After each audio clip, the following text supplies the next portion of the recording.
നീ എൻ സ്വന്തം ഭാഗം 115.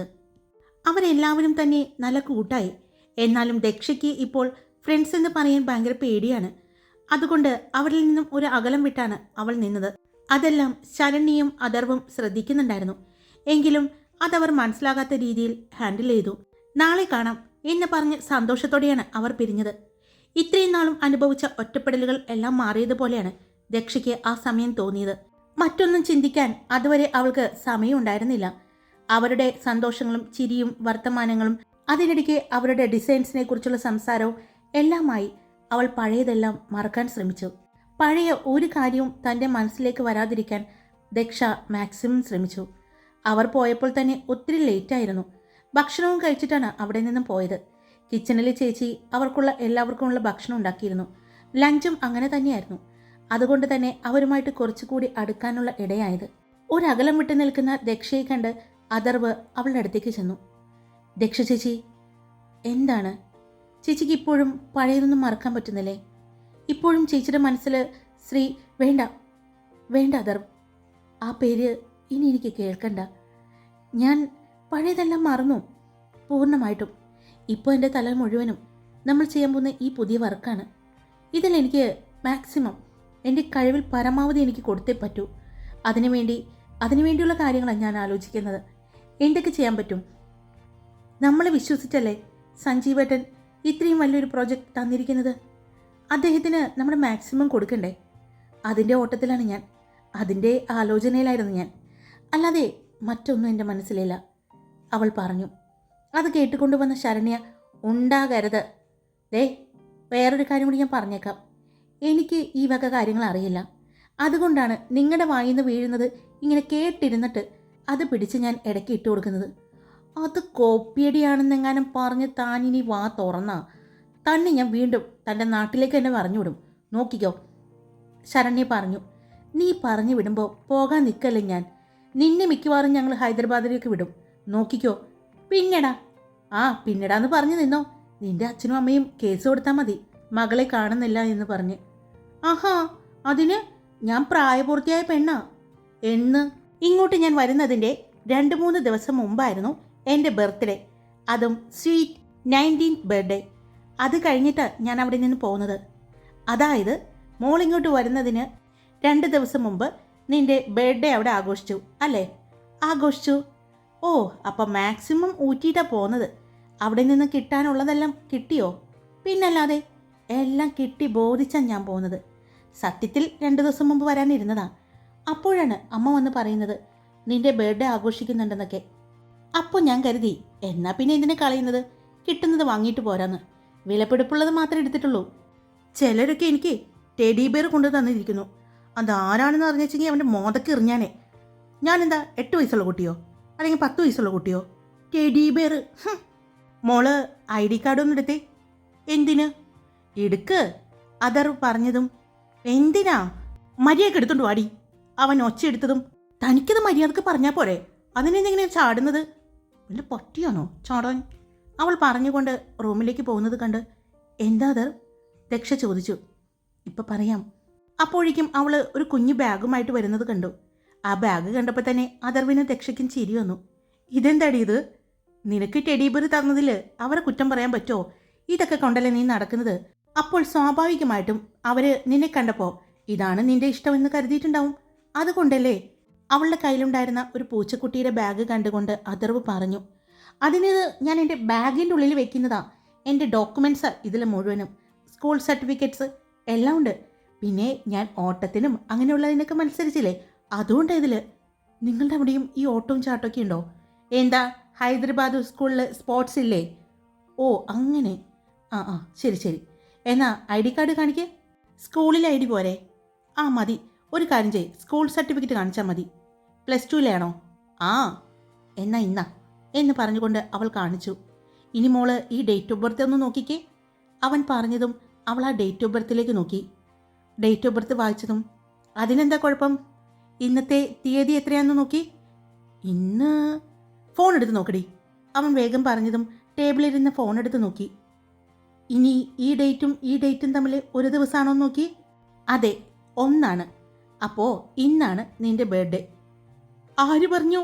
ഞാൻ ഇന്നൊന്നല്ല, ഞാൻ അന്ന് ജനിച്ചതാ. എൻ്റെ അമ്മ പറഞ്ഞല്ലോ, അതാ എൻ്റെ ശരിക്കുള്ള ഡേറ്റ് ഓഫ് ബർത്ത്. അവൾ പറഞ്ഞു. ആയിക്കോട്ടെ, പക്ഷേ നിൻ്റെ എല്ലാ ID പ്രൂഫിലും കിടക്കുന്ന ഡേറ്റ് ഓഫ് ബർത്ത് ഇന്നാണ്. അതുകൊണ്ട് ഒരു ഗിഫ്റ്റ് തന്നാലോ? ഉണ്ടോ? ഗിഫ്റ്റാണോ? എന്നെ ഇന്നായിരിക്കും എൻ്റെ ബർത്ത്ഡേ. അമ്മയ്ക്ക് തെറ്റുപറ്റിയതായിരിക്കും. അവൾ പറയുന്നത് കേട്ട് ദക്ഷ പോലും ചിരിച്ചുപോയി. എൻ്റെ ദൈവമേ, ഒരു ഗിഫ്റ്റ് എന്ന് പറയുമ്പോൾ പോലും ഈ പെണ്ണ് ഇങ്ങനെ മറുകണ്ഠം ചാടുമോ ദക്ഷ ചേച്ചി? അഥർവ് ഇപ്പോൾ വരാം എന്ന് പറഞ്ഞുകൊണ്ട് അവളോട് അവിടെ നിൽക്കാൻ പറഞ്ഞു. അവൻ റൂമിലേക്ക് നടക്കുന്നത് കണ്ട് അവൾ പുറകെ പോകാൻ പോയതും, നീ എന്താ പുറകെ വരുന്നത്? അല്ല, ഞാനും കൂടി വരാം, അവിടെ നിന്ന് പൊക്കി കൊണ്ടുവരണ്ടല്ലോ. അയ്യോ, എനിക്ക് ബുദ്ധിമുട്ടൊന്നുമില്ല, നീ അവിടെ നിന്നാൽ മതി, ഞാൻ എടുത്തിട്ട് വരാം. ഓ, സഹായിക്കാന്ന് വെച്ചപ്പോൾ നിന്റെ സഹായം എനിക്ക് വേണ്ടെന്ന് പറഞ്ഞില്ലേ, അങ്ങോട്ട് പോയി നിൽക്ക്. അഥർവ് പറഞ്ഞതും ചവിട്ടിത്തുള്ളി അവൾ ദക്ഷയുടെ അടുത്ത് വന്ന് ഇരുന്നു. എൻ്റെ ഒരു ചാടിയ ചേച്ചിയാക്ക്, ഛേ, അബദ്ധം പറ്റിയോ? പോന്നപ്പോൾ കൊണ്ടുവരണ്ടായിരുന്നു, അവിടെ കിടന്നാൽ മതിയായിരുന്നു. വെറുതെ രക്ഷപ്പെടുത്തി കൊണ്ടുവന്നു ഞാൻ. ഛേ, മണ്ടത്തരം പറ്റി. അവൾ ആലോചിക്കുമ്പോഴാണ് അവളുടെ മുന്നിലേക്ക് ഒരു ബോക്സ് വരുന്നത്. ഇതെന്താ? തുറന്ന് നോക്ക്. ഇത് ചെറിയ ബോക്സ് ആണല്ലോ. ഓ, നീ വലിയ ബോക്സ് ആണെങ്കിലേ ഇത് തുറക്കുന്നുണ്ടെങ്കിൽ ഞാൻ പോയി ഇത് വലിയ ബോക്സിലാക്കി കൊണ്ടുവരാം.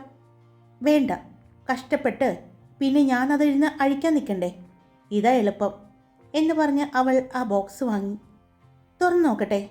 നോക്ക്, നിനക്ക് ഇഷ്ടപ്പെടുമെന്ന് അറിയില്ല, എൻ്റെ സെലക്ഷനാണ്, അവൻ പറഞ്ഞു. ആണോ? അപ്പോൾ ഇഷ്ടപ്പെടാൻ സാധ്യതയില്ല, എന്നാലും തുറന്നു നോക്കാം എന്ന് പറഞ്ഞ് അവൾ ആ ബോക്സ് തുറന്നു. ബോക്സ് തുറന്ന് അതിൻ്റെ ഉള്ളിൽ ഒരു കുഞ്ഞു ബോക്സ് ഇരിക്കുന്നത് കണ്ട്, ഈ ബോക്സ് കണ്ടപ്പോൾ ഞാൻ വിചാരിച്ച് ഇത്രയും വലിപ്പമുള്ള എന്തെങ്കിലും ആയിരിക്കുന്നു, ഇതിലും കുഞ്ഞു ബോക്സ് ഇതിനുള്ളിൽ. നോക്കട്ടെ, എന്നിട്ട് പറയാം എന്ന് പറഞ്ഞ് അവൾ ആ ബോക്സ് തുറന്നു. അതിൽ കാണുന്ന സാധനം കണ്ടതും അവളുടെ കണ്ണുകൾ വിടർന്നു. അവൾ അഥർവിനെ നോക്കി, പിന്നെ ദക്ഷയെയും. കൈകെട്ടി അവളെ തന്നെ നോക്കിയിരിക്കുകയാണ് ദക്ഷ. ഇത് ആരുടെ സെലക്ഷനാണെന്ന് പറഞ്ഞത്? എൻ്റെ, അഥർവ് പറഞ്ഞു. പിന്നെടാ, ഇത് എൻ്റെ ചേച്ചിക്കുട്ടിയുടെ സെലക്ഷനാ. ഇത് എനിക്ക് ഇഷ്ടമാണെന്ന് ചേച്ചിക്ക് അറിയാവുന്നത് അല്ല ചേച്ചി? ഒരു ഹാർട്ടിൽ 2 കൈകൾ കൊണ്ടുവന്ന് പിടിക്കുന്നു. അതിൻ്റെ ഒരു ബ്രേസ്ലെറ്റ് ആയിരുന്നു അത്. എങ്ങനെയുണ്ട്? സൂപ്പറായിട്ടുണ്ട്, എനിക്ക് ഒത്തിരി ഇഷ്ടപ്പെട്ടു, താങ്ക് യു ചേച്ചി എന്ന് പറഞ്ഞ് അവൾ ദക്ഷയെ കെട്ടിപ്പിടിച്ചു. ദക്ഷ അഥർവിനെ നോക്കി. അവൻ കണ്ണു ചിമ്മി കാണിച്ചു. അതെ, ഇത് സത്യത്തിൽ അഥർവിൻ്റെ ഗിഫ്റ്റാ. എൻ്റെ ഗിഫ്റ്റ് വേറെയുണ്ട്, പക്ഷേ ഇവൻ ഇന്നാണ് നിൻ്റെ ബർത്ത്ഡേ എന്ന് എന്നോട് പറഞ്ഞില്ല. പക്ഷേ എന്നോട് പറഞ്ഞു ഈ ദിവസങ്ങളിൽ നിൻ്റെ ബർത്ത്ഡേ ഉണ്ടെന്ന്. ഇത് എനിക്കും കൂടിയുള്ള സർപ്രൈസ് ആയി പോയിട്ടോ അഥർവ്. ഞാൻ പോയി എൻ്റെ ഗിഫ്റ്റ് എടുത്തിട്ട് വരാം എന്ന് പറഞ്ഞ് അവളും ഗിഫ്റ്റ് എടുക്കാനായി പോയി. അപ്പോൾ ചേച്ചിയും വാങ്ങിയിട്ടുണ്ടോ? ഞങ്ങൾ രണ്ടുപേരും കൂടി ഒരുമിച്ച ഷോപ്പിങ്ങിന് പോയത്. അന്ന് സൂപ്പർ മാർക്കറ്റിൽ പോകാൻ വിളിച്ചപ്പോൾ നീ എന്താ പറഞ്ഞത്? ഉറക്കം വരുന്നു എന്ന് പറഞ്ഞ് ഇവിടെ കിടന്നില്ലേ? അപ്പോഴാണ് ഞങ്ങൾ രണ്ടുപേരും കൂടി പോയത്. ലുലുല പോയത്, ദക്ഷ പറഞ്ഞു. അച്ചുടാ, എന്നെ ഒന്നുകൂടി നിർബന്ധിച്ചിരുന്നെങ്കിൽ ഞാൻ വന്നേനില്ലേ ചേച്ചി? എന്തായാലും സാരമില്ല, എനിക്കെന്തായാലും ഇഷ്ടപ്പെട്ടു. ഇനി ചേച്ചിയുടെ ഗിഫ്റ്റ് എടുത്തിട്ട് വാ. അവൾ പറഞ്ഞതും ദക്ഷ വേഗം അവളുടെ റൂമിലേക്ക് പോയി. അവളും അതുപോലെ തന്നെയുള്ള ഒരു ബോക്സുമായിട്ടാണ് വന്നത്. തുറന്നു നോക്ക്, ദക്ഷ പറഞ്ഞു. ഇതാരുടെ സെലക്ഷനാ? അവൾ അഥർവിനെ നോക്കി പറഞ്ഞു. അത് ദക്ഷ ചേച്ചിയുടെ സെലക്ഷൻ. ഞാൻ തുറന്നു നോക്കിയിട്ട് പറയാം കേട്ടോ എന്ന് പറഞ്ഞ് അവൾ അത് തുറന്നു നോക്കി. ഒരു ഹാർട്ട് ഷേപ്പിനുള്ളിൽ ഈവൽ വന്നിരിക്കുന്ന ഒരു റിംഗ് ആയിരുന്നു അത്. നല്ല ഭംഗിയുണ്ട്. ഇതും ദക്ഷ ചേച്ചിയുടെ സെലക്ഷൻ തന്നെയാ, അവൾ പറഞ്ഞു. എല്ലാം ദക്ഷ ചേച്ചിയുടെ ആണെങ്കിൽ എന്നാൽ ഇത് വാങ്ങിയതും ദക്ഷ ചേച്ചിയാണെന്ന് കരുതിക്കോ. ഇല്ല മോളെ, ഇത് ഞാൻ വാങ്ങിയതാ. നീ ഇട്ടിരിക്കുന്ന ബ്രേസ്ലെറ്റ് അവൻ എടുത്തതാ, അവൻ്റെ ഇഷ്ടത്തിന്, ദക്ഷ പറഞ്ഞു. അവൾ അവൻ്റെ മുഖത്തേക്ക് നോക്കി. സത്യമായിട്ടും? അല്ല, നോണ, വേണമെങ്കിൽ എടുത്താൽ മതിയൊരു പെണ്ണെ എന്ന് പറഞ്ഞുകൊണ്ട് അവൻ കിച്ചണിലേക്ക് പോയി. താങ്ക് യു ചേച്ചി, താങ്ക് യു സോ മച്ച്, അവൾ പറഞ്ഞുകൊണ്ട് ദക്ഷയെ കെട്ടിപ്പിടിച്ചു. കിച്ചണിൻ്റെ വാതിക്കൽ നിന്ന് അത് അഥർവ് കാണുകയും ചെയ്തു. അവൻ്റെ ചുണ്ടിൽ ഒരു പുഞ്ചിരി ഉണ്ടായിരുന്നു. ഇനി ഇതുപോലെ അവനൊരു താങ്ക് യു പറഞ്ഞിട്ട് വാ, ദക്ഷ പറഞ്ഞതും ഞാൻ പറയില്ല, പിന്നെ ഒരു ബർത്ത്ഡേക്ക് ഗിഫ്റ്റൊക്കെ തരാമെന്ന് പറഞ്ഞാൽ സ്വാഭാവികമാണ്. അഥർവിൻ്റെ ബർത്ത്ഡേ വരുമ്പോൾ ഞാൻ ഇതുപോലെ ഗിഫ്റ്റ് കൊടുത്തോളാം, അപ്പോൾ സെയിം ആയില്ലേ, അവൾ പറഞ്ഞു. എന്തെങ്കിലും കാണിക്കുന്നേ എന്ന് പറഞ്ഞുകൊണ്ട് ദക്ഷ അവിടെ നിന്നും പോയി. ശ്രീകുട്ടിയുടെ അടുത്ത് തന്നെയുള്ള ബെഡിൽ കിടക്കുകയായിരുന്നു അവളുടെ അമ്മ. ശ്രീകുട്ടി ഭക്ഷണം കഴിച്ച് ഉറങ്ങുകയാണ്. അവളുടെ മുഖത്തേക്ക് അവരൊന്ന് നോക്കി. തൻ്റെ മകൾ എല്ലാവരേക്കാളും സുന്ദരി എന്നൊന്നും പറയാൻ പറ്റില്ല, പക്ഷേ ദക്ഷയൊക്കെ പോലെ തന്നെ സുന്ദരിയാണ് തൻ്റെ മകള്. അവൾക്ക് തൻ്റെ സ്വഭാവമാണ് കിട്ടിയിരിക്കുന്നതെന്ന് പലപ്പോഴും തോന്നിയിട്ടുണ്ട്. വാശി അല്പം കൂടുതലുണ്ട്. ആഗ്രഹിച്ച കാര്യങ്ങൾ നേടിയെടുക്കാൻ ശ്രമിക്കും, പക്ഷെ ഒരു കാര്യത്തിലും മനസ്സ് ഉറച്ചു നിൽക്കില്ല. തന്നെ പോലെ തന്നെ അവളുടെ ഏറ്റവും വലിയ ആഗ്രഹമാണ് ശ്രീദേവ്. ഒരിക്കലും താനും പ്രതീക്ഷിച്ചിട്ടില്ല ശ്രീദേവിനെ പോലെ ഒരാൾ തങ്ങളുടെ ജീവിതത്തിലേക്ക് കടന്നു വരുമെന്ന്. കടന്നു വന്നപ്പോൾ എന്തുകൊണ്ട് ശ്രീദേവ് തൻ്റെ മകൾക്ക് ഒരു വരനായിക്കൂടാ എന്ന് ചിന്തിച്ചു. ദക്ഷയ്ക്ക് കിട്ടുമെങ്കിൽ എന്തുകൊണ്ട് തൻ്റെ മകൾക്ക് കിട്ടിക്കൂടാ എന്നായിരുന്നു ആ സമയം ചിന്തിച്ചത്. അതിനുള്ള വഴിയും താൻ തന്നെയാണ് അവൾക്ക് പറഞ്ഞു കൊടുത്തത്. പക്ഷേ എവിടെയാണ് പാളിച്ച സംഭവിച്ചത് എന്ന് അവർ ആലോചിച്ചു. ഇതേ സമയം വിശുവും റോയും എല്ലാവരും കൂടി കോൺഫറൻസ് കോളിട്ട് ശ്രീദേവിനോട് സംസാരിക്കുകയാണ്. ശ്രീദേവ്, നീ കേട്ടില്ലേ അവരുടെ മനസ്സിലിരിപ്പ്? കേട്ടു. ഞാൻ പറഞ്ഞില്ലേ ആ റൂമിൽ ക്യാമറ വെക്കണ്ടെന്ന് പറഞ്ഞത്. അമ്മയും മകളും വസ്ത്രങ്ങളും മറ്റും മാറും, അതുകൊണ്ടാണ് ആ ഒരു റിസ്ക് എടുക്കണ്ടെന്ന് പറഞ്ഞത്. പക്ഷേ വോയിസ് റെക്കോർഡ് അത് ഞാൻ 3-4 ഭാഗത്തായി ഘടിപ്പിച്ചത് അവരിൽ നിന്നും ഇങ്ങനെ എന്തെങ്കിലുമൊക്കെ കിട്ടുമെന്ന് എനിക്കറിയായിരുന്നു. എന്തായാലും അവരിലൊരു കണ്ണ് വേണം. നീ ഇനി എന്നാ വരിക? ഇനി എനിക്ക് അങ്ങോട്ട് വരണമെങ്കിൽ എൻ്റെ കൂടെ എൻ്റെ പെണ്ണും കൂടി വേണ്ടേ? അവളില്ലാതെ ഞാൻ ഒറ്റയ്ക്ക് എങ്ങനെ അങ്ങോട്ട് വരുന്നത്? ശ്രീദേവ് പറഞ്ഞതും, ശ്രീദേവ് അവൾ വരുമോ നിൻ്റെ കൂടെ? അറിയില്ല. അവൾ വരണോടാ. എനിക്കവളെ വേണം. പറഞ്ഞതൊക്കെ സത്യമാണ്. സഞ്ജീവിൻ്റെ ഫോണിൽ നിന്നാണ് ആദ്യം ഞാൻ അവളെ കാണുന്നത്. കണ്ട മാത്രയിൽ എൻ്റെ നെഞ്ചിലേക്ക് കയറിയതാണ് ആ മുഖം. പിന്നീട് അങ്ങോട്ട് അവളെ എൻ്റെ മുന്നിൽ എത്തിക്കാനുള്ള ശ്രമം നടത്തിക്കൊണ്ടിരിക്കുകയായിരുന്നു ഞാൻ. അതിൽ ഒരു പരിധിവരെ ഞാൻ വിജയിക്കുകയും ചെയ്തു. ആ സമയം അവൾ മറ്റൊരാളുടെ എന്നൊന്നും ഞാൻ ചിന്തിച്ചില്ല. അവളുടെ മനസ്സറിയാൻ ശ്രമിച്ചിരുന്നു. അവൾക്ക് ആരോടും പ്രണയമൊന്നും ഉണ്ടായില്ല എന്നറിഞ്ഞു. അതിൽ പിന്നെയാണ് അവളെ എനിക്ക് വേണമെന്ന് ഞാൻ ആത്മാർത്ഥമായിട്ട് ആഗ്രഹിച്ചത്. ഞാൻ ദയോടൊക്കെ സംസാരിച്ചതിന് ശേഷമാണ് അങ്ങനെ ഒരു തീരുമാനം എടുത്തത്. അപ്പോൾ ദയ്ക്കറിയോ നിനക്ക് അവളെ ഇഷ്ടമായിരുന്നു എന്ന്? അല്ല, അങ്ങനെയല്ല. സഞ്ജീവമായിട്ട് ദക്ഷയുടെ വിവാഹം ഉറപ്പിച്ചോ എന്നുള്ള കാര്യങ്ങളൊക്കെ ഞാൻ ചോദിച്ചിരുന്നു. ദയയുടെ സംസാരത്തിൽ നിന്നാണ് ദക്ഷയ്ക്ക് സഞ്ജീവിനോട് അങ്ങനൊരു ഇഷ്ടമില്ല എന്ന് ഞാൻ അറിയുന്നത്. പിന്നെ ഇനി മറ്റൊരാൾക്ക് മുന്നിലും അവളെ വിട്ടുകൊടുക്കാതിരിക്കാൻ വേണ്ടിയാണ് അവളെ ഞാൻ എൻ്റെ സ്വന്തമാക്കിയത്. അതെൻ്റെ സ്വാർത്ഥത തന്നെയാണ്. എനിക്ക് അവളോടുള്ള പ്രണയമാണത്. പ്രണയത്തിൻ്റെ തീവ്രതയിൽ എന്തൊക്കെ ചെയ്യുന്നു. അവൾക്കൊരു പക്ഷേ സഞ്ജീവിനോട് ഇഷ്ടമുണ്ടായിരുന്നെങ്കിൽ ഉറപ്പായിട്ടും ഞാൻ ഇവരുടെ ഇടയിലേക്ക് വരില്ലായിരുന്നു. അവൾക്ക് സഞ്ജീവിനെ അങ്ങനൊരു ഇഷ്ടമില്ലാന്ന് ഉറപ്പിച്ചതിന് ശേഷം മാത്രമാണ് ഞാൻ അവളെൻ്റെ ജീവിതത്തിലേക്ക് കൂട്ടിയതും എൻ്റെ സ്വന്തമാക്കിയതും. അതുകൊണ്ട് ഇനി ഒരു സഞ്ജീവനും ശ്രീദേവ് വിട്ടുകൊടുക്കില്ല അവളെ. ഞാനിനി ആ വീട്ടിലേക്ക് വരണമെങ്കിൽ എൻ്റെ കൂടെ എൻ്റെ പെണ്ണും ഉണ്ടായിരിക്കും. ശ്രീദേവ് പറഞ്ഞപ്പോൾ അത് കേട്ട വിശ്വത്തിനും റോയ്ക്കും ശങ്കറിനും ഒത്തിരി സന്തോഷമാണ് തോന്നിയത്. പക്ഷെ അവള് സമ്മതിക്കോടാ? ഇത്രയും വലിയ ഒരു നഷ്ടം അവൾക്ക് സംഭവിച്ചപ്പോൾ. എടാ, അവൾക്ക് മാത്രമാണോ അങ്ങനൊരു നഷ്ടം? എനിക്കും കൂടിയില്ലേ? ഇനി അതിനെപ്പറ്റി സംസാരിച്ചിട്ട് കാര്യമില്ല. കഴിഞ്ഞത് കഴിഞ്ഞു. ഇനി ഞാൻ വരുമ്പോൾ ഉറപ്പായിട്ടും അവൾ എൻ്റെ ഒപ്പം ഉണ്ടാകും. അത് എൻ്റെ വാക്കാണ്, ശ്രീദേവ് പറഞ്ഞു. ഞങ്ങളും കാത്തിരിക്കുകയാണ് അങ്ങനൊരു ദിവസത്തിനായിട്ട്. പക്ഷേ ഇപ്പോൾ അവൾ എവിടെയുണ്ടെന്ന് അറിയില്ലല്ലോ. അവൾ ഇവിടെയുണ്ട്, എറണാകുളത്ത്. എൻ്റെ കൺമുന്നിലുണ്ട് അവൾ. ശ്രീദേവ് പറഞ്ഞതും വിച്ചുവും റോയും ശങ്കറും പരസ്പരം നോക്കി. നീ എന്താ പറഞ്ഞേ? അതെ, അവൾ ഇവിടെയുണ്ട്, എൻ്റെ കൺമുന്നിലുണ്ട്. അപ്പോൾ നീ സിനിമയുടെ ഷൂട്ടിങ്ങിന് വേണ്ടി പോയതല്ലേ? അല്ല, ആ മൂവിയുടെ ഷൂട്ടിംഗ് അടുത്ത മാസമാണ്. ഞാൻ എൻ്റെ പെണ്ണിൻ്റെ ജീവിതത്തിലേക്ക് കടക്കാനുള്ള ശ്രമമാണ്. അവളെ തിരിച്ച് പിടിക്കാനുള്ള ശ്രമമാണ്. എൻ്റെ ജീവിതത്തിലേക്ക് അവളെ വീണ്ടും എൻ്റെ പഴയ ദക്ഷയായിട്ട് തിരിച്ചു കൊണ്ടുവരാനുള്ള ശ്രമത്തിലാണ് ഞാൻ. എടാ, ഞങ്ങളും കൂടി അങ്ങോട്ട് വരട്ടെ? വേണ്ട, ഞാൻ ഒറ്റയ്ക്ക് മതി. അവളുടെ പിണക്കവും പരിഭവങ്ങൾ സങ്കടങ്ങൾ എല്ലാം മാറ്റിയെടുക്കാൻ ഞാൻ ഒറ്റയ്ക്ക് മതി. ഒരുപാട് ഒരുപാട് വേദനിപ്പിച്ചിട്ടുണ്ട്. കാല് പിടിച്ചാണെങ്കിലും മാപ്പ് ചോദിച്ച് അവളെ ഞാൻ കൊണ്ടുവരും. അവളില്ലാതെ എനിക്ക് പറ്റണില്ലടാ. ഭ്രാന്ത് പിടിക്കുന്നു തോന്നിയപ്പോഴാണ് അവളുടെ അടുത്തേക്ക് ഞാൻ ഓടിയെത്തിയത്. ശ്രീദേവി പറഞ്ഞു. അവൾ നിന്നെ കണ്ടോ? ഇല്ല, എന്നെ കണ്ടിട്ടില്ല. എന്നെ കണ്ട എപ്പോൾ ഇവിടെ നിന്ന് മാറിയെന്ന് ചോദിച്ചാൽ മതി. അവൾ സഞ്ജയുടെ കൂടെയാണോ? അല്ല, സഞ്ജയ് ഉണ്ട് അടുത്ത ഫ്ലാറ്റിൽ. അതിൻ്റെ തൊട്ടടുത്ത ഫ്ലാറ്റിൽ അവളുണ്ട്. അവളുടെ നേരെ ഓപ്പോസിറ്റുള്ള ഫ്ലാറ്റിൽ ഞാനുണ്ട്. അവളുടെ റൂമിനോട് ചേർന്ന് അവളെ കണ്ടുകൊണ്ട് ഞാനുണ്ട്, ശ്രീദേവി പറഞ്ഞു. അത് പറയുമ്പോൾ ശ്രീദേവിൻ്റെ നോട്ടം നേരെ മുന്നിലുള്ള ബാൽക്കണിയിലേക്കായിരുന്നു. അവിടെ ഒരു ബുക്കും വായിച്ചുകൊണ്ട് ഇരിക്കുന്ന ദക്ഷയെ അവൻ കണ്ടു. അവൻ്റെ കണ്ണുകൾ ഈറനണിഞ്ഞു. ഇപ്പോൾ പഴയ പോലെ ഒന്നല്ല, ഒരുപാട് മാറ്റം. ഒരുക്കങ്ങളൊന്നുമില്ല. ഒരു സാധാരണ സിമ്പിൾ കുർത്ത മാത്രമാണ് ഇട്ടിരിക്കുന്നത്. എപ്പോഴും ബാൽക്കണിയിൽ വന്ന് നിൽക്കുന്നത് കാണാം. ബാൽക്കണിയിൽ ഒരു കൂട്ടിൽ ലവ് ബേഡ്സ് കിടക്കുന്നുണ്ട്. അതിൻ്റെ അടുത്ത് വന്ന് എന്തൊക്കെയോ പറയുന്നത് കേൾക്കാം. പിന്നെ നിറയെ ചെടികളും വെച്ചിട്ടുണ്ട്. മേടിച്ചു വെച്ചിരിക്കുന്ന ചെടികളാണ്, എന്നാലും അതിലെല്ലാം പൂക്കളുമുണ്ട്. അതിനെയും പരിചരിക്കുന്നത് കാണാം. രാവിലെയാണ് ആ കാഴ്ച കാണാൻ ഭംഗി.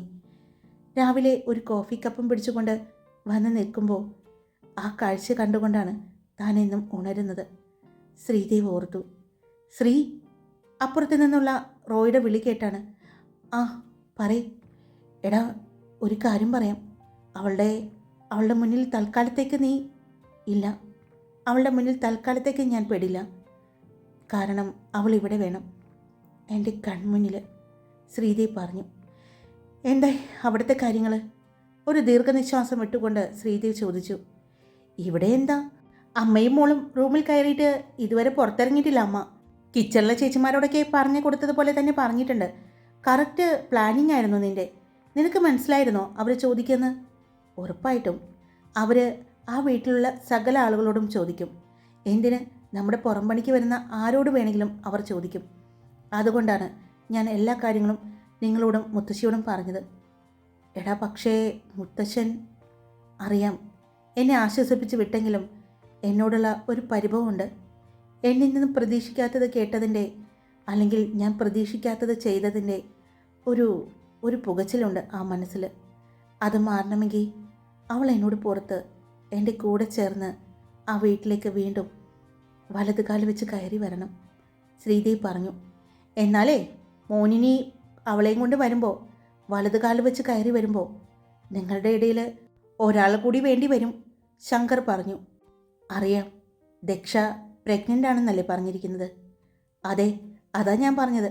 ഇനി നിങ്ങൾ രണ്ടുപേരും കൂടി കൈ കോർത്ത് പിടിച്ച് ഇവിടെ വരുമ്പോൾ, അതും അവൾ ഇവിടെ നിന്നും അവളുടെ അഭിനയങ്ങളൊക്കെ കഴിഞ്ഞിട്ട് അവളെ വീട്ടിലേക്ക് തിരിച്ച് പോകാൻ നിൽക്കുന്ന ആ സമയമല്ലേ, അപ്പോഴായിരിക്കണം റിയൽ ഹീറോയുടെയും ഹീറോയിൻ്റെയും എൻട്രി. കേട്ടല്ലോ? വിശ്വം പറഞ്ഞു. ഉറപ്പായിട്ടും എൻ്റെ പെണ്ണിനെയും കൊണ്ട് ഞാൻ വരും ആ തറവാട്ടിലേക്ക്. ശ്രീദേവ്, ഞാനൊരു കാര്യം ചോദിക്കട്ടെ? എന്താ വിശ്വം? എടാ, സഞ്ജീവ് ഇപ്പോഴും ദക്ഷയെ പ്രണയിക്കുന്നുണ്ടോ? ഉണ്ട്, ആലോചിക്കുക കൂടി ചെയ്യാതെ ശ്രീദേവി പറഞ്ഞു. അപ്പോൾ അവൻ ദക്ഷയോട് പറഞ്ഞാലും കാര്യമില്ല. അവളിനി അവളുടെ ജീവിതത്തിലേക്ക് മറ്റൊരാൾ കൂട്ടില്ല, ഈ എന്നെ അല്ലാതെ. എന്നെപ്പോലും കൂട്ടുമെന്ന് എനിക്കറിയില്ല ഇനി. പക്ഷേ ഞാൻ ഇടിച്ച് കയറിയിരിക്കും. എനിക്ക് കയറിയല്ലേ പറ്റൂ. എൻ്റെ ഈ നെഞ്ചിലേക്കേ തുളച്ച് കയറിയതാ അവളുടെ ആ ഫോട്ടോ കണ്ടിട്ട്. മറ്റൊരാൾ സ്നേഹിക്കുന്നതാണ് എന്ന് പറഞ്ഞിട്ട് പോലും എൻ്റെ ആകണമെന്ന് അത്രയധികം ആഗ്രഹിച്ച് എൻ്റെ ജീവിതത്തിലേക്ക് കൂട്ടിക്കൊണ്ടുവന്നതാണ് ഞാൻ, എൻ്റെ പെണ്ണിനെ. അതുകൊണ്ട് അവൾ വരും എൻ്റെ ജീവിതത്തിലേക്ക്, എനിക്കുറപ്പുണ്ട്, ശ്രീദേവ് വീണ്ടും പറഞ്ഞു. നിനക്ക് എത്രയും പെട്ടെന്ന് നിൻ്റെ പെണ്ണിനെ തിരിച്ചു കിട്ടട്ടെ എന്ന് ഞങ്ങൾ ആത്മാർത്ഥമായിട്ട് പ്രാർത്ഥിക്കുന്നു. പഴയതുപോലെ അവൾ നമ്മുടെ ഇടയിൽ വേണം. ശ്രീദേവ്, പറ്റുമെങ്കിൽ ദക്ഷയുടെ അച്ഛനോടും അമ്മയോടും സംസാരിക്കണം. അതെ, അവൾക്ക് നഷ്ടമായതെല്ലാം തിരിച്ചു കൊടുത്തിട്ട് വേണം അവളെ എൻ്റെ ജീവിതത്തിലേക്ക് കൂട്ടാൻ. പക്ഷേ എൻ്റെ പെണ്ണിനെ എനിക്കറിയാം, വാശിയുണ്ട്, നല്ല വാശി. ആ വാശിയിലാണിപ്പോൾ ഇവിടെ വന്ന് നിൽക്കുന്നത്. ആ വാശി എന്നേക്കാൾ നന്നായിട്ട് അറിയുന്നത് അവളുടെ അച്ഛനും അമ്മയ്ക്കല്ലേ. അതുകൊണ്ട് തന്നെയാണ് അവർ അവളുടെ അടുത്തേക്ക് വരാത്തത്. അവളുടെ അടുത്തേക്ക് വന്നാൽ അവൾ ഇവിടെ നിന്ന് പോകുമെന്നുള്ള പേടി അവർക്കുമുണ്ട്. ശ്രീദേവി പറഞ്ഞു. അതെ, അതും ശരിയാണ്. എന്തായാലും നീ ആദ്യം അവളൊന്ന് മെരുക്കിയെടുക്ക്. എന്നിട്ട് എല്ലാവരും വന്ന് കണ്ട് സംസാരിച്ചാൽ മതി. അപ്പോൾ അവളെ ആശ്വസിപ്പിക്കാനും ചേർത്ത് പിടിക്കാനും നിൻ്റെ കൈകൾ കൂടി ഉണ്ടാകുമല്ലോ, അല്ലേ? അതെ, ആദ്യം ഞാൻ അവളോട് സംസാരിക്കട്ടെ. അവളെ നിങ്ങൾ പറഞ്ഞതുപോലെ ആദ്യം മെരുക്കിയെടുക്കട്ടെ, എൻ്റെ മാത്രം പഴയ ദക്ഷയായിട്ട്, ശ്രീദേവി പറഞ്ഞു. ഹായ്, എല്ലാവരും സുഖമായിട്ടിരിക്കുന്നോ? ഞാൻ സുഖമായിട്ടിരിക്കുന്നു. ചെറുതായിട്ട് ക്ഷീണമൊക്കെ ഒന്ന് മാറി വരുന്നുണ്ട്. അപ്പോൾ സ്റ്റോറി ഞാൻ ഇട്ടിട്ടുണ്ട്. ഇഷ്ടപ്പെട്ടാൽ ലൈക്ക് ചെയ്യാനും നിങ്ങളുടെ അഭിപ്രായങ്ങൾ കമൻറ്റ് ചെയ്യാനും സബ്സ്ക്രൈബ് ചെയ്യാതെ കേൾക്കുന്നവരുണ്ടെങ്കിൽ സബ്സ്ക്രൈബ് ചെയ്യാനും മറക്കല്ലേ. Love you all. It's me Karthika.